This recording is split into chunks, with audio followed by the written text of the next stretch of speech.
Lo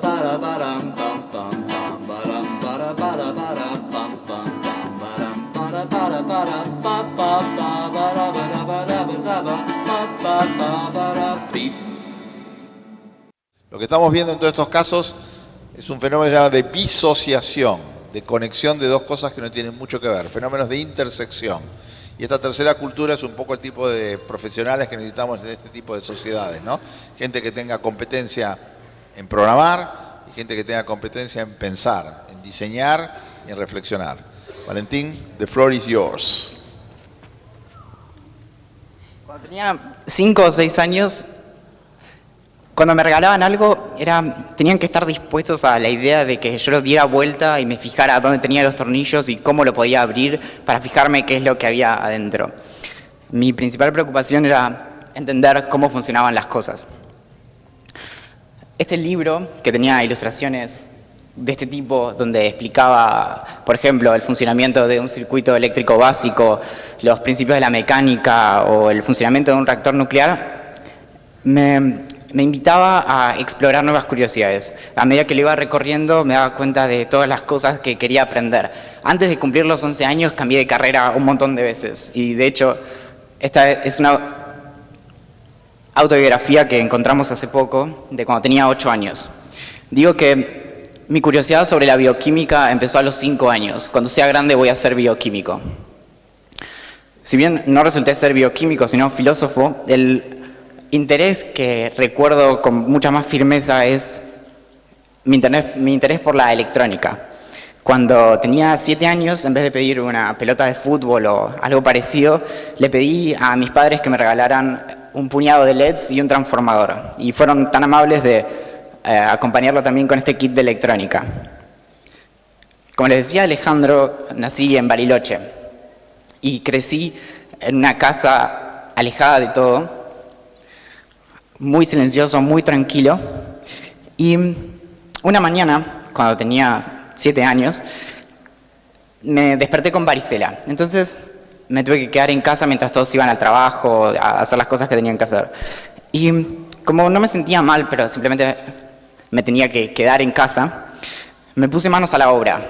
Y tomé el puñado de LEDs, el transformador y el kit de electrónica.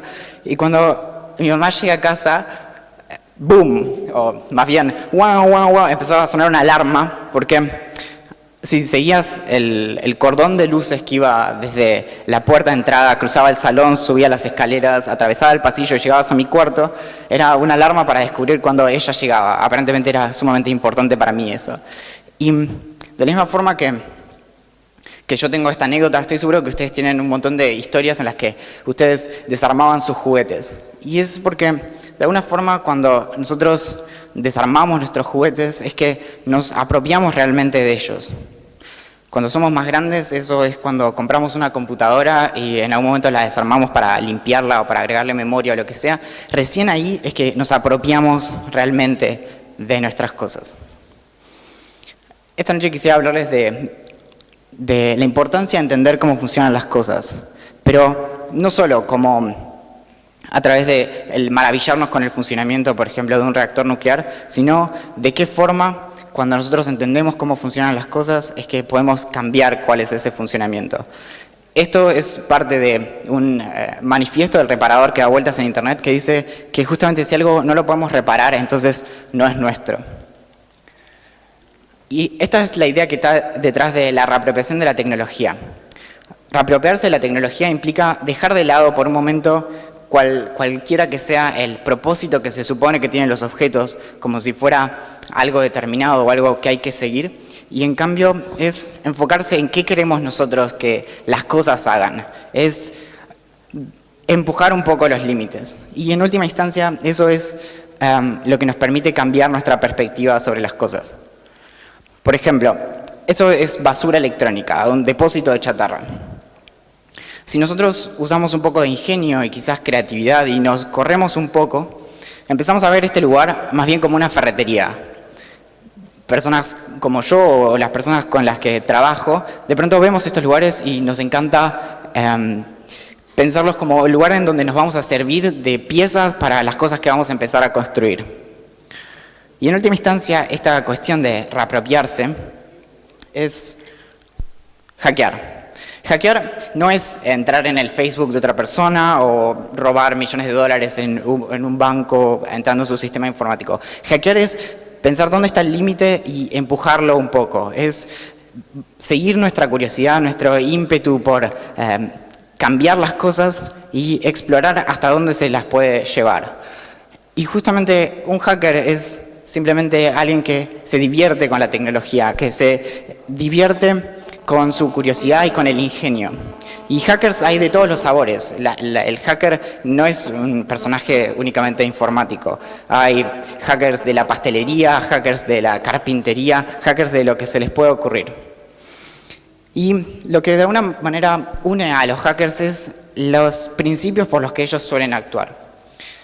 Por eso podemos hablar de una cierta ética hacker. Antes de que la gente conociera o que corriera libremente el término hacker en los medios de comunicación y demás, no era una palabra que estuviera instalada. Hay un libro de los años 80, el año 84, que curiosamente es el año en que empezó TED, de un periodista estadounidense que se llama Steven Levy. Lo que él hizo fue entrevistar a todos estos hackers informáticos y ver qué sucedía con ellos. Y lo que descubrió justamente es que tenían varias cuestiones a las que ellos se aferraban y a partir de las cuales orientaban su manera de comportarse. Lo definió justamente como una ética.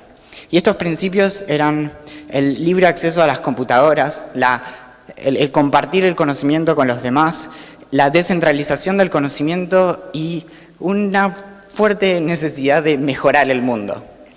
Casi 20 años más tarde, un filósofo finlandés muy joven, que en ese momento trabajaba con el sociólogo Manuel Castells, escribió el libro La ética del hacker. En ese libro lo que explora, ya desde usando quizás un trasfondo más filosófico o estudiando cuestiones sociológicas, era la relación que hay entre los hackers y el trabajo, la relación que hay de ellos hacia las cosas que hacen a diario, respetando sobre todas las cosas su curiosidad y sentir pasión de lo que están haciendo constantemente. Una buena forma de resumir la ética hacker es que un mismo problema no debería tener que ser resuelto dos veces. Y muchos de ustedes cuando les hablan de ética hacker, que si nunca lo escucharon antes, les puede sonar como que es algo que es sumamente intuitivo. Y puede parecerles que, de hecho, ustedes adhieren a la ética hacker sin siquiera saber que existía. Y eso es porque la ética hacker pone a la curiosidad como motor de todo lo que hacemos. Y nos propone que cuando actuamos, lo hagamos de forma libre y completamente autónoma. Y pone un particular énfasis en que compartamos. Por eso, un mismo problema no tendría que ser resuelto dos veces. Que compartamos la información que producimos, los medios con los que producimos, las herramientas con las que lo producimos. Y la ética hacker se define en última instancia como una ética del juego. Pero esto es entendiendo el juego de una manera particular. Algo se puede recuperar cuando hablaban de los videojuegos antes, en tanto el juego es algo que nos requiere poner todo lo que nosotros somos justamente en juego.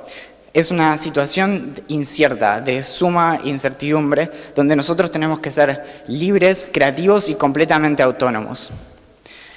Y esta forma de entender al juego también es la manera en que lo entiende David Perkins, que es un profesor de Harvard que usa al juego como metáfora del aprendizaje. Y en particular es porque Perkins considera que la comprensión es algo que se hace y no tanto una cuestión meramente abstracta o una representación mental.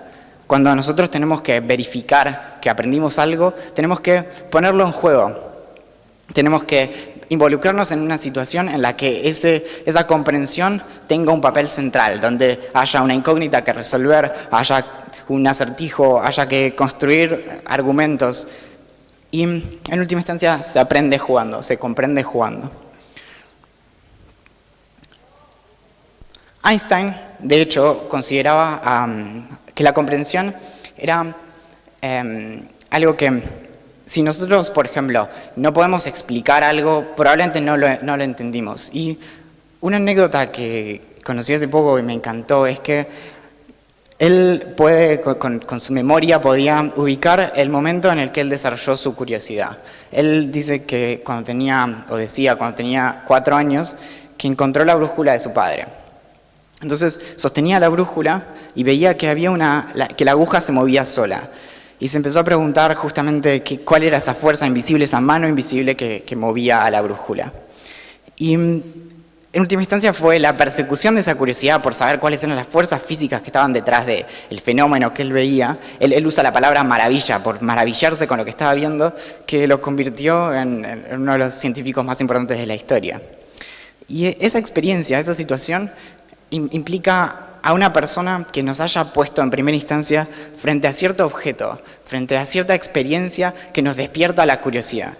Y ese personaje es el rol que cumple un mentor, una figura socrática, si se quiere.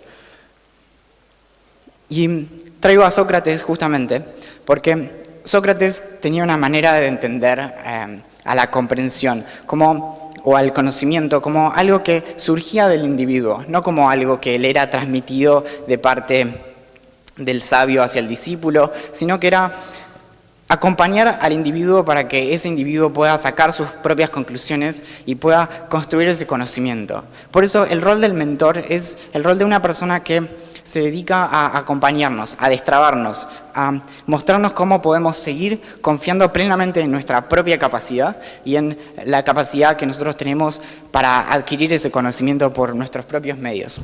Otro personaje mentor conocido es Morfeo, que nos va a decir que él solo puede mostrarnos la puerta, pero nosotros debemos cruzarla. O el maestro Yoda, que nos va a decir que debemos enseñar aquello que hemos aprendido y desaprender lo que hemos aprendido. En esta era dorada del tutorial en la que vivimos, el rol del mentor ya ni siquiera tiene por qué ser cumplido por una persona como los individuos que veíamos antes. En las comunidades de tutoriales de las que se sirvieron, por ejemplo, los chicos que hicieron Tino 2.0, el rol del mentor es cumplido por la comunidad entera, por grupos de personas. Son comunidades de mentores o comunidades mentoras, justamente. Y lo que se da es el fenómeno de la inteligencia o cognición distribuida. Esta inteligencia distribuida implica que el conocimiento está dado de forma fragmentaria entre todos los que pertenecen a esa comunidad.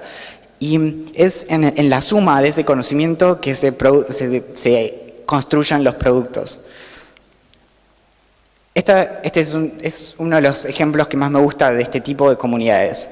Se llama Instructables, que viene de instructivos, y permite que las personas compartan lo que hacen y cómo lo hacen. Es una plataforma de documentación, que además tiene un foro donde la gente puede preguntarle a las personas que hicieron algo y se pueden responder entre sí. Y hay tutoriales de lo que se les ocurra, desde hacks de electrónica hasta hacks de la cocina. Hay una parte enorme que se dedica a explicar cómo hacer cierto tipo de cupcakes o lo que fuera. Este tutorial son los últimos pasos para construir una radio que está construida con dos tecnologías que son lo que se conoce como Open Source Hardware, que es justamente, de la misma forma que tenemos el software de código abierto, tenemos esta hardware abierto, donde se comparten las formas de construir las placas que vamos a usar. Esto es el paso final y permite escuchar radio e internet como si fuera Grooveshark, que en este caso es Google Play. Y hecho de forma completamente casera. Y los que pueblan estas comunidades son los amateurs. La palabra amateur me gusta particularmente porque representa algo que es sumamente importante en todo esto. Es que viene del francés, que viene del latín, de el que ama. Y recupera la idea de la pasión por lo que uno hace. Es gente que está completamente enamorada de su trabajo y que pone justamente todo lo que es en lo que quiere lograr. Y esta persecución de los intereses propios, que si las personas no estuvieran justamente tan comprometidas con sus propios intereses, es que no podrían estar enamorados, porque no nos gusta hacer cosas que no nos interpelan, que no nos mueven donde a nosotros nos interesa. Y el amateur, en última instancia, es por eso un autodidacta, porque reconoce qué es lo que necesita para cierto proyecto y adquiere el conocimiento de acuerdo a eso. Entonces va a buscar lo que necesita de electrónica para el producto que quiere lograr, lo que necesita de programación, lo que necesita el instructivo que sea, el conocimiento a demanda. Y esto, en última instancia, los convierte en polímatas. El polímata era este personaje de la antigüedad que manejaba muchas disciplinas, era experto en muchas disciplinas. Tenemos que pensar que hace muchos siglos que ya no puede haber una persona que maneje todo el conocimiento que produjo la humanidad. En otro momento era posible. Entonces, por ejemplo, un polímata de la antigüedad era un hacker del siglo XV. Leonardo da Vinci era experto en al menos 13 disciplinas que iban desde la filosofía a la ingeniería y justamente a la cocina también. Y Da Vinci también tenía un particular respeto por su propia curiosidad. Hasta en la manera de manejar su cronograma, sus horarios, los hacía de acuerdo a aquello que quería construir ese día, o de hecho de ahí surgen tantas invenciones extrañas que a veces se quedaron únicamente en planos, porque era sumamente inquieto y no tenía ningún problema en ir hacia aquello que se le ocurría cada día. En la actualidad podemos pensar a los polímatas de una manera un poco más flexible, quizás. Me gusta entender a estos amateurs, a estos autodidactas como polímatas, porque conocen no todo de cada cosa, sino un poquito de cada cosa, pero se sirven a medida que lo van necesitando y piensan siempre en aquello que quieren lograr, piensan en el cambio que quieren realizar sobre el mundo y el propósito que le quieren dar a los objetos. Cuando hablamos de la ética hacker, hablamos que era la ética del juego también. Y hackear es jugar. Y jugar nos pone en un rol sumamente activo. Nos pone como aquellos que construyen la realidad. De hecho, si nos entendemos a nosotros como jugadores y ya no como meros trabajadores, cambia nuestra propia percepción de quiénes somos y de lo que podemos hacer. Para poder jugar y para poder jugar el juego de la curiosidad que nos permite cambiar el mundo, necesitamos buenas ideas. Pero las buenas ideas no se consiguen cerrando los ojos y haciendo mucha fuerza para tener un momento eureka. Las buenas ideas surgen del choque, surgen de la experimentación, de poner las manos en la masa, de hacer pruebas y equivocarse y seguir adelante. Y en esa búsqueda por cambiar las cosas, por tener buenas ideas, es que tenemos que conocer cuáles son las partes que vamos a usar para tener esas buenas ideas. El truco para tener buenas ideas está en reconocer de qué disponemos. Justamente la creatividad viene de la falta de recursos, no de la abundancia de recursos. Cuando tenemos poco es que no podemos arreglar, si se quiere, a la MacGyver usando 2 o 3 cosas para salir de una situación, y eso es en última instancia hackear. Hackear es poder ver más allá de qué dispongo. En el caso de MacGyver, cuando él contaba, quizás solamente con una bandita elástica, nosotros veíamos una bandita elástica, pero él quizás veía la parte fundamental para hacer un helicóptero. Eso es reapropiarse de la tecnología, es ver más allá del propósito que tienen las cosas. ¿Y quiénes son justamente los jugadores que tenemos más cerca? A tal punto de que un reto común hacia los niños es deja de jugar y hace tal cosa, deja de jugar y estudia. Y creo que los podemos empezar a concebir como niños hackers o como pequeños hackers. Porque el niño, justamente los chicos, como cuando tenía 5 o 6 años que quería entender cómo funcionaba todo, lo único que les importa es esa persecución por la curiosidad y no aceptan las cosas de primera mano. No importa lo que les digamos que se van a quemar, ellos tienen que ir y fijarse y quemarse. Claramente no propongo que los chicos estén quemándose con las estufas, pero sí que empecemos a potenciar y tomemos mucho valor respecto de esa persecución que tienen por entender cómo funcionan las cosas. Pero más importante aún que cómo funcionan las cosas es quizás empezar a entender cómo funcionan las personas, porque de hecho tenemos que empezar a reconocer que las personas son distintas y no solo que tienen capacidades diferentes, sino que tienen intereses diferentes. Entonces, ir de acuerdo a las capacidades de las personas y de acuerdo a los intereses. Y si queremos lograr niños que estén enamorados de lo que hacen o adultos que estén enamorados de lo que hacen, tenemos que ayudarlos a que o legitimar cuáles son esos intereses y acompañar como mentores para que las personas puedan estar justamente completamente comprometidas con aquello que estén haciendo. Cuando me preguntan qué hago, suelo responder que me dedico a entender cómo funcionan las cosas, y si me preguntan cuál es mi motivación, digo que quiero cambiar el mundo. Me gustaría que las personas, cuando les preguntan qué hacen, más allá de lo que vayan a responder, piensen que a su manera se dedican a entender cómo funcionan las cosas, y que cuando les pregunten cuál es su motivación, que digan que quieren cambiar el mundo. Muchas gracias.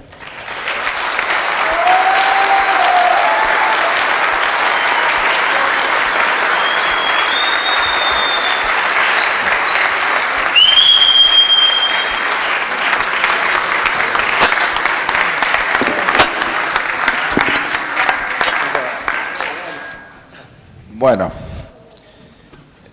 el niño hacker Valentín Gracias. acaba de contar lo que hace, lo que siente, lo que piensa.